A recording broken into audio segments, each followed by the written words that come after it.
आज super over की purse पर स्पीड स्टार्स के बाउंसर पर छिक्का लगाने के लिए आ रहे हैं पीरूज 11 के कैप्टन, आपकी तालियों में the one and only Usman Pirzada.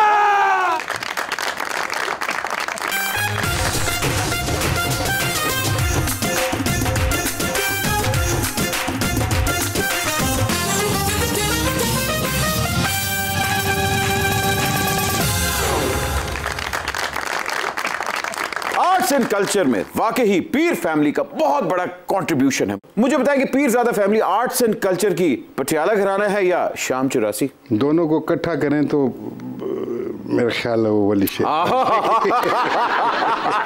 मजहब ने पाकिस्तान को दो बहुत बड़े नाम दिए हैं, एक वसीम अकरम और एक उस्मान पीरजादा। ए ਤੁਹਾਡੇ ਦੋਵਾਂ ਦੇ ਨਾਂ ਦੀ ਵਜ੍ਹਾ ਤੋਂ ਮਜ਼ਹਬ ਦੀ ਪ੍ਰਾਪਰਟੀ ਦੀ ਫਾਈਲਾਂ ਦਾ ਰੇਟ ਉੱਤੇ ਗਿਆ ਹੈ ਨਾ। अच्छा नहीं बेचना चाहिए था पुरखा का घर। हाय हाय हाय हाय नहीं। आइए ख़वातीन और हज़रात, सुपर ओवर का आगाज करते हैं with the legend Usman Pirzada. पूरी दुनिया में आर्ट्स एंड कल्चर टाइम के साथ साथ आगे बढ़ता रहता है, ऐसी arts and culture they reverse gear क्यों लाते हैं? ऐसी दूजे गेयर जो लाए हैं हाय दूजे गेयर चल रहे हैं ना, ऐसी होर चीज़ें चगे जा रहे हैं। ते आर्ट और कल्चर तो I don't know back seat, लेकिन बैक सीट। परवेज मुशर्रफ के दौर में वर्ल्ड परफॉर्मिंग आर्ट्स फेस्टिवल होता था, यूथ थिएटर फेस्टिवल होता था, इप्सन थिएटर फेस्टिवल होता था। ए हुण की हुए ते जवाब मेरा ख्याल है सानू पब्लिक ही दे सकती है। इसी ते we tried our level best to do something interesting और मैं समझना वा कि बहुत बड़ा अमल दखल जड़ा है वो हुकूमत का भी होंदा, because such activities all over the world are supported by the government. बिल्कुल बिल्कुल। हाँ, ये फेस्टिवल्स तो मुशर्रफ के टाइम से भी पहले शुरू हुए थे। बिल्कुल, कब से चल शहबाज शरीफ साहब का टाइम था, उसके बाद सबसे बड़ी हेल्प जो थे वो चौधरी परवेज इलाही साहब थे, पहला हुआ हमारा फेस्टिवल। सो ऐसा ऐसा जिस तरह सूरत हाल बनती है कि उस मेहनत से उस फेस्टिवल को एक मशरूम मतलब इट हैड इंटरनेशनल स्टैंडिंग। बिल्कुल, इट वाज 34 कंट्रीज से लोग आते थे परफॉर्म करने। जी, 47 to 48 at times, you know, 500 to 600 performers would come to Pakistan। वाह वाह वाह। and go back with very good memories।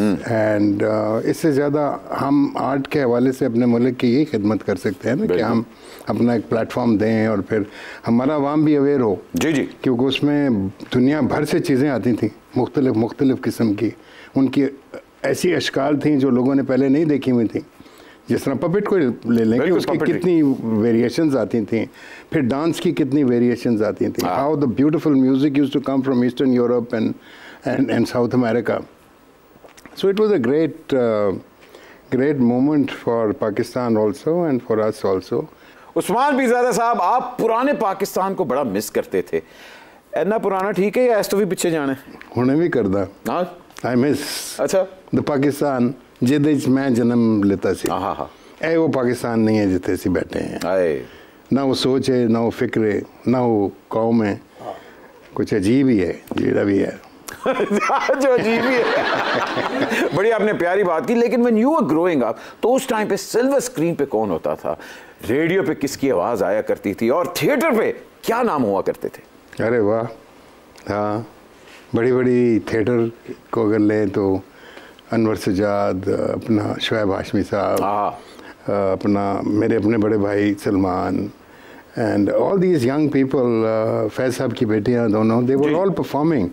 तो जो अलहमरा आर्ट्स काउंसिल था, उसका जो कॉन्सेप्ट था, जिस तरीके से वो था, वो एक अदब का गहवारा था। वहाँ पे एक कैंटीन थी, आई स्टिल रिमेंबर, जिसके इर्द गिर्द बड़ी बड़ी ऊंची झाड़ियाँ थी।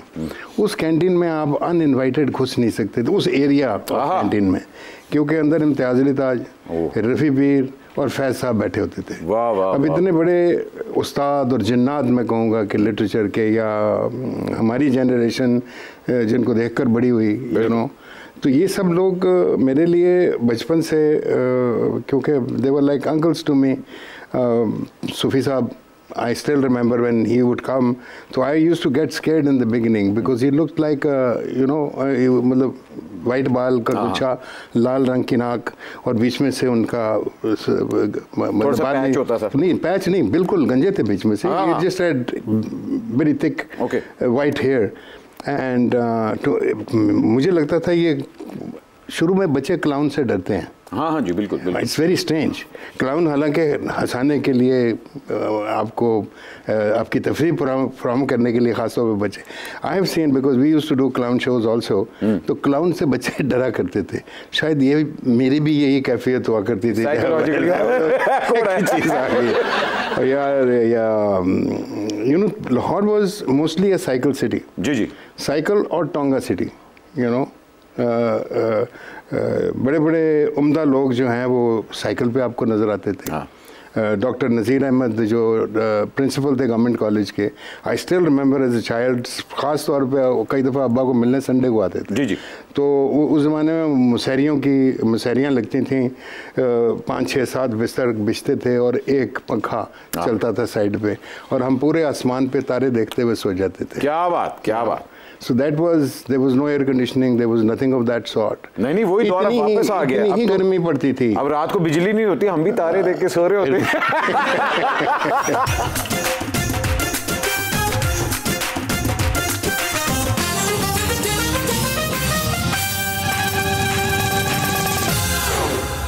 देखा वो सामने बैठे, बद्दुआएं दे रही थी नहीं मिलेंगे। जी, मैंने आपको कहाँ नहीं ढूंढा, हर सिनेमा हॉल में गई हूँ, फिल्म कहीं नहीं लगी हुई।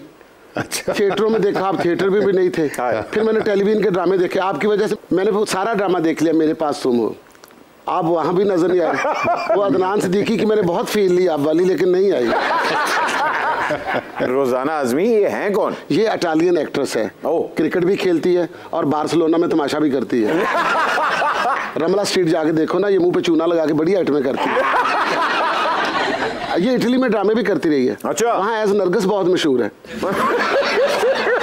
वहाँ पर ये रीमिक्स गाने भी करती है। अच्छा। Every night in my dream वे गुजरा वे और फिर ये वहाँ से डिसाइड हो गया ना, तो पाकिस्तान आ गई। अच्छा। कहती मैंने जाके ना पीरू साहब के साथ काम करना है। वो कम पढ़ी लिखी एक्ट्रेस, इसको फ्यूजन कहते हैं, फ्यूजन। तुम जो कुछ करना चाहती हो ना, इसे कंफ्यूजन कहते हैं।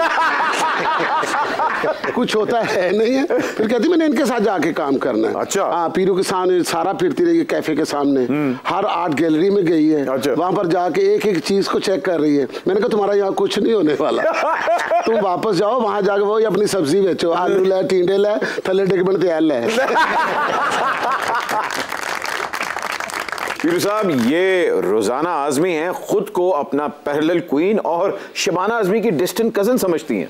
ओह खुदाया। अच्छा पीरू जी, आप तो गवाह हैं, आप तो सब जानते हैं, आप तो जादू के दोस्त भी हैं, और ये तो मुझे 18वें ग्रेड का वैसे अताई लगा है। उनको मेरा तारुफ करवा रहे हो, उनके सामने मेरा तारुफ करवाना ऐसे ही जैसे सूरज के मुताबिक हेडलाइट कर देना। बट तुम्हें क्या पता, पीरू जी के साथ मेरा वही संबंध है जो चांद का चकोर, अरबी का तलोर और परवेज लाई का किसी और के साथ।